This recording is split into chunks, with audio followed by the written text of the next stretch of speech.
public, 100% public.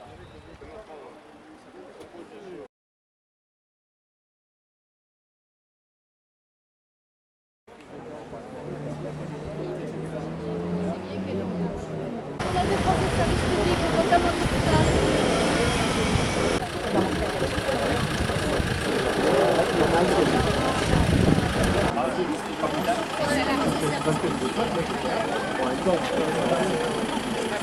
Ouais, non, au contraire, je devrais essayer.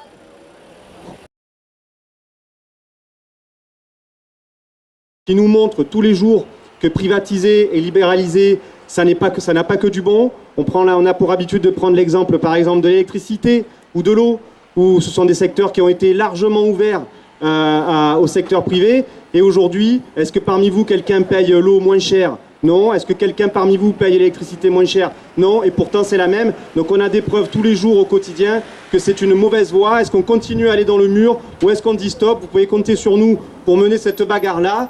Et puis encore merci et à très bientôt.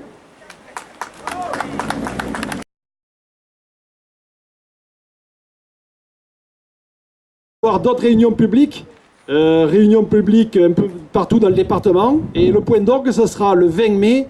Pour ceux qui ne le savent pas encore, Fabien Roussel descend dans le Var. Voilà, donc on va faire un grand meeting.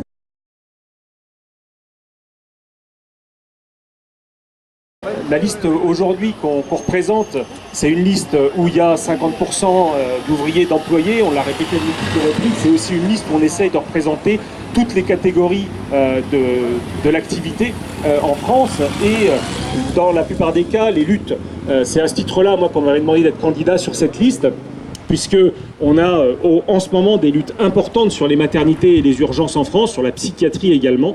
Alors sur les maternités, on a eu l'endroit d'où je viens, l'hôpital de Creil est devenu un symbole, puisque c'est malheureusement l'endroit où ils veulent fermer la plus grosse maternité de France. Enfin, il y en a d'autres plus grosses, mais c'est la plus grosse qu'ils veulent fermer. C'est une maternité de niveau 3, c'est-à-dire les maternités qui prennent en charge les accouchements les plus complexes, qui prennent en charge la grande prématurité, et c'est une maternité de 1600 accouchements dans un bassin de population qui est un des plus pauvres de France, avec des difficultés d'accès aux soins. Donc on s'est battu pendant 1 an et demi contre la fermeture de cette maternité. Ils l'ont fermée quand même le 28 janvier. À cette occasion-là, j'ai démissionné de ma chefferie de service des urgences, puisque on m'a demandé, comme chef de service des urgences, d'organiser finalement la dégradation de la prise en charge des accouchements et de la prise en charge des mères et des enfants. Donc il était évident qu'à un moment donné, il faut être cohérent avec soi-même. On peut pas, tout ce que j'ai pu gratter sur cette chefferie de service, on l'a fait, mais là, j'aurais été dans la complicité. Donc on a décidé avec les collègues, ça a été une discussion collective, que je démissionnais. On est en grève aujourd'hui aux urgences pour se battre. Alors d'ailleurs, Macron, parce que bon, Macron fait l'innocent, il n'est pas concerné, c'est l'ARS des Hauts-de-France qui a fait ça. Non, les ARS, ce sont les bras armés du ministère. Buzyn était parfaitement au courant du dossier avec le soutien de Macron. Sauf que là, ils viennent réouvrir le dossier de notre maternité parce que il y est contraint. Il y est contraint par la situation de lutte qui s'est créée sur cette maternité, mais également partout en France, parce que depuis le début de son quinquennat, Macron, finalement, est passé au-dessus des corps intermédiaires, les élus locaux, les syndicats, enfin voilà, il a réglé lui tout seul comme un grand, et puis aujourd'hui, il se retrouve directement en contact avec la colère des gens, que ce soit les Gilets jaunes, que ce soit les comités de défense des hôpitaux, qui se battent aujourd'hui pour empêcher la dégradation du service public. Donc c'est sur cette thématique-là qu'on m'a demandé d'être candidat. Après, évidemment, j'ai beau faire ces tours de France, on porte collectivement des propositions au niveau de l'Europe sur les questions de santé. D'abord, on va avoir besoin d'élus européens parce que l'Europe aujourd'hui, la Commission et une bonne partie du Parlement accompagnent les fermetures de services publics, leur affaissement avec les directives de libéralisation qu'il nous faudra combattre. Et soyons clairs, ils ne le font pas parce qu'ils voudraient tuer des bébés ou faire que des personnes âgées attendent des heures aux urgences. On n'a jamais entendu ça. Par contre, ils ont un besoin terrible de rentabiliser du capital. Depuis la crise de 2008, où on a perdu beaucoup d'argent, enfin les financiers ont perdu beaucoup d'argent, ils ont refait le magot. On est revenu dans les mêmes niveaux d'accumulation de capital et ils demandent aujourd'hui à se rentabiliser. Il y a un truc en France qui est très tentant pour aujourd'hui les financiers, c'est la sécurité sociale. Rappelons-nous, le budget de l'État, c'est 420 milliards environ, la Sécu, c'est près de 500 milliards. C'est-à-dire c'est plus important, on l'oublie souvent, mais c'est plus important que le budget de l'État. Or, une bonne partie de cet argent leur échappe, puisqu'elle est reversée directement sous forme de services, de santé, de retraite, pour la famille, les accidents de travail, et ne rentabilise pas de capital. Aujourd'hui, abattre les services publics comme ils le font, réduire leur capacité à répondre aux besoins de la population, c'est ouvrir un marché. Hein. Quand les urgences ne peuvent plus prendre en charge, quand il y a 8 heures d'attente, 12 heures d'attente, qu'il n'y a plus de place, bah, les gens qui n'ont plus de réponse cherchent à s'adresser ailleurs. Et là, on monte des cliniques privées qui vont répondre aux besoins qu'on n'est plus capable d'assumer.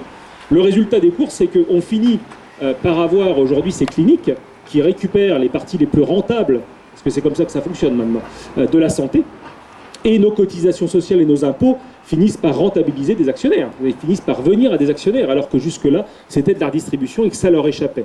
Donc c'est pour ça aujourd'hui qu'ils sont en train de s'attaquer aux services publics, et particulièrement aux services publics de santé. Enfin bon, la retraite, vous en avez tous entendu parler, ils font la même chose. Hein. Les réformes des retraites, c'est aussi pour récupérer cet argent socialisé.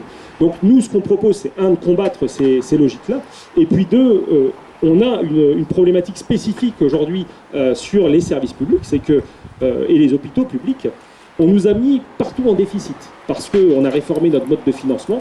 On était sur une dotation globale de financement il y a quelques années, on est passé à ce qui s'appelle la tarification à l'activité. C'est un mode de financement qui finalement nous a tous mis en déficit, parce que ça ne paye jamais le coût des soins qu'on dispense, c'est-à-dire qu'on est toujours sous-financé.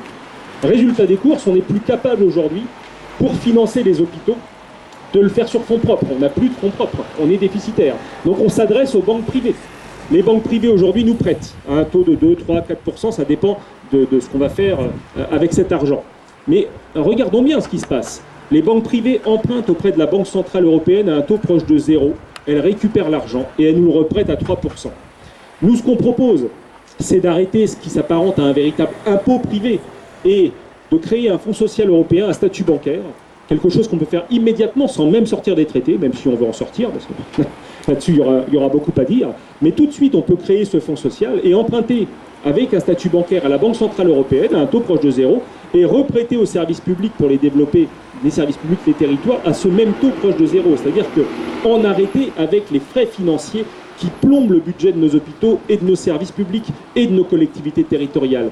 Là, il y a un développement à relancer et on peut faire ça tout de suite si on a un rapport de force politique au Parlement européen. À ce sujet, ça paraît toujours compliqué d'avoir un rapport de force au Parlement européen. On imagine que c'est une grande machine qui nous écrase. Rappelons-nous deux choses. Sur le paquet ferroviaire, on a perdu à 24 voix. Voilà, pas 1 milliard de voix, à 24 voix. Donc l'importance d'avoir des députés européens, il est souligné par ce résultat. Et là, sur le paquet routier, on vient de les mettre en échec. C'est-à-dire que le paquet routier, c'était la même logique de libéralisation de la route. Hein, ça aurait permis d'embaucher des chauffeurs polonais qui sont payés à 800 €, hein, et de saccager en fait la situation des routiers français qui sont sur une moyenne de 2200 € par mois. Et c'est pas beaucoup vu leurs horaires. Hein. Aujourd'hui, c'est en échec. C'est-à-dire que la gauche unie européenne, particulièrement Marie-Pierre Vieux, qui était chargée de ce dossier pour le groupe au Parlement européen, pour l'instant, ont réussi à faire échec à cette directive en commission. Parce que les rapports de force sont plus complexes que ce qu'on peut voir à l'Assemblée nationale avec tous les Playmobil de Macron là, qui votent tout. Au Parlement européen, c'est moins simple. Et on arrive finalement à obtenir parfois des majorités d'idées. On vient de le faire là, avec le paquet routier, on le refera encore et on va avoir besoin de le faire sur les directives de libéralisation de la santé qui ne tarderont pas à arriver. Donc on a toutes ces questions qui peuvent bouger et on peut se doter de points d'appui extrêmement forts. Donc là, notre liste, je l'ai dit, est une belle liste, mais elle a surtout un très beau dynamisme de campagne, parce que ça faisait quand même longtemps déjà qu'on n'avait pas eu un tête de liste aussi remarquable, parce que je ne sais pas si vous le voyez, moi j'ai l'occasion de le côtoyer, c'est un plaisir. Hein. C'est vrai que ça répond du tac au tac et qu'il est carrément brillant, quoi. Mais par ailleurs, là j'ai fait quelques meetings, on retrouve du monde qu'on ne voyait plus depuis longtemps, on retrouve un enthousiasme, on retrouve une volonté d'en découdre.